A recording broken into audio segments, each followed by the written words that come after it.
You want to rebuild? It's going to cost you. It's going to cost you your time. It's going to cost you 12 days of fasting. It's going to cost you. It's going to cost you because people will look at you and say, who do you think you are? Are you going to rebuild this wall again? Glory. Come on. It's going to cost you. People will go and start reporting you to your family. Your son has lost it. They said Jesus had lost his mind. Go get his mother and his family.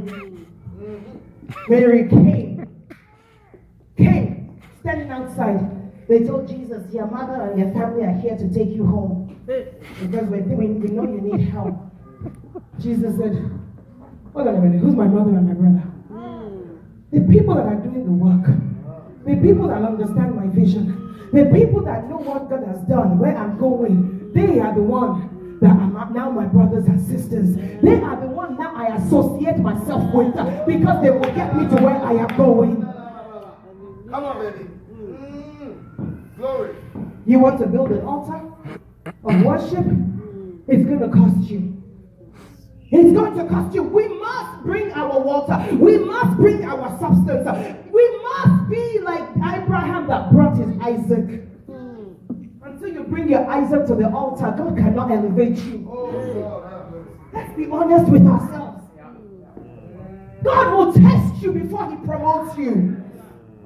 Because if he can't trust you with little, how can he trust you with great?